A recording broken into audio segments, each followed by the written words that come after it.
Right. We didn't want for anything. Right. But when he came home, he was tired, and me being I was daddy's girl, and I wanted time with daddy. Right. And then I didn't get what I wanted from him. So if we don't get the nurture, the time, saying you're beautiful, you look cute today, and those little, just words, just Yes. like, and the hug. Absolutely. And that's what's so important. So maybe there's some fathers out there, you need to just apologize to your children and start over. I don't think it's ever too late. Never too late. To start over with our children, because if we don't take care of them, the world, the devil has a family for them. Absolutely. And which is called games. Absolutely. And I think that we will be accountable for those things as becoming Christians. And I think just with you having the availability and the skills to work with men, I think it's very personal. Men a lot of times will open up to other men, before they will women. And so sometimes we don't understand, because it seems like you all are like Mars to us, and I'm sure we feel like Pluto to y'all. Yeah, so, absolutely. Yeah, men and women think differently. There's no doubt about it. They think totally different, and the world programs us differently. The world pretty much programs man to take care of himself, be strong, be tough, don't be weak, don't cry, don't let nobody see you sweat, and just to take control over stuff. And which those things are not necessarily bad, but when they get unbalanced is when they become bad. Right. Yeah, we need to maintain a certain level of composure about ourselves, but not so composed where we don't feel, where we don't feel when our wives are hurting, when we don't feel when our children are hurting. Jesus was every bit a man as we are, but he had feelings. Jesus wept. And so that tells me that real men, they cry too. But see, what men do is they hold their tears inside and they cry through violence. That's how most men cry. Jesus. And so we have to get men to stop crying through violence and start crying through tears, to release the frustration, to release the burden, to release the pressure, so that they won't act out in negative ways. Now, women, they often cry, oftentimes. That's a way that they deal with the stresses and pressures of motherhood and being a wife. And if they're juggling a job in the midst of that, amongst all the household chores, doing the laundry, going grocery shopping, cooking the dinners, vacuuming the floor, making sure the kids are ready for school the next morning. So men, we done got almost the better of this bargain in the way we look at it. So we need to assume more of a responsibility in our families.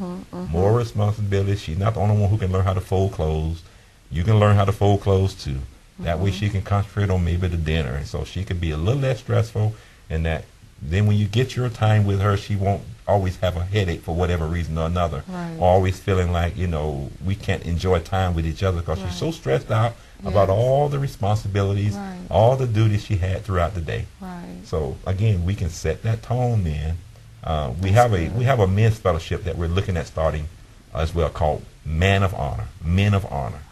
It talks about developing 23 godly characteristics in men. Talks about discipline and self-control, that a godly man or a man of honor is not violent. He's not rude. He's self-disciplined. He's self-controlled. And these are all characteristics of God. And so we don't have to make a far stretch to know that man was created in God's image. And so if we're created in God's image, surely we should reflect God's character. The same type of characteristics of understanding and forgiveness and self-control that God has, we should have. And so if we have it as men, it will be easy for our wives to develop those same characteristics in their lives. Then it will be easy for our children to see those characteristics in us, so they can develop them in their lives. As they see us relate in loving, caring, and don't get me wrong, people will disagree, but that's a thing I call fair fighting. That is, you don't raise your voice and you don't call anybody names. So you can discuss things that you disagree about, but you don't have to do it in a disagreeable way. Because your children are learning how to deal with conflict from you. And so let them know that, conflict will inevitably arise in any situation. But it's the way you handle the conflict or handle yourself in the conflict. Put it this way, You can't control what somebody else does, but you can control what you do. Yes, right. So they may yell, kick, and scream. Doesn't mean that you have to. Right. And so we just have to learn to be peaceable. Right. Try to tone it down a little bit with our voice. Okay. If you soften your tone, you can win somebody over very easily.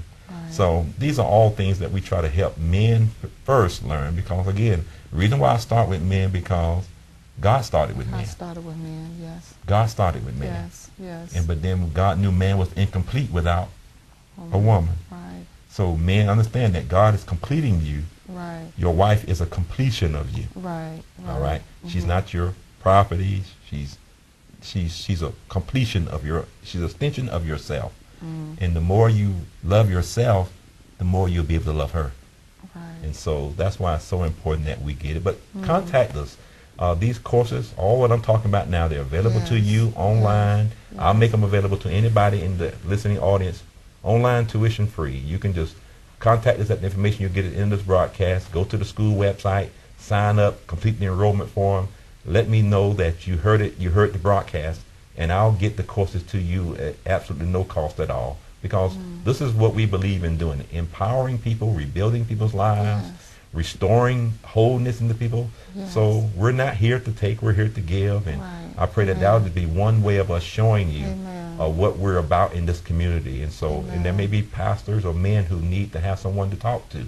You can contact me, or my phone numbers will be there, my email addresses, all that will be there. We can get a private counseling. I can sit down and talk with you and or your spouse. I'm sure Pastor Sarah will make herself available for couples. We can sit down and talk with some couples about issues they may be facing and help you through the drama that you're going through right now. Now she's been ministering lately on changing chaos into cosmos. So we can come into your home and prayerfully bring some cosmos to your chaos, bring some order to your disorder. And so I just look forward to all the opportunities. There's so many needs, Pastor. So many needs that people have in the community and surrounding areas. We don't really have time to be fighting over the minor things about church. Because people's lives are in the balance. See, churches are comprised of people. And if these people that in your congregation are not whole, then your congregation won't be whole. You'll be dealing with issues that from the pulpit that you don't have to deal with if you're dealing with it at home. Teaching the men how to love their wives at home. Teaching wives not only how to submit to their husband, but teaching the husband how to submit unto God as unto his wife as well. It's submitting unto one another. It's nobody, a man doesn't rule over his wife. His wife belongs to God. His children belong to God. They don't. God may have given them to him through him, but they're there as God's gift. And so as men learn that our wives are not our property, our children are not our property, that they are gifts that God has given us to take care of and to nurture them, families will get stronger. Then wives will be able to respect their husbands. Husbands will love their wives. Children won't feel exasperated, because the Bible tells fathers, don't be too overbearing on you. Don't exasperate your children.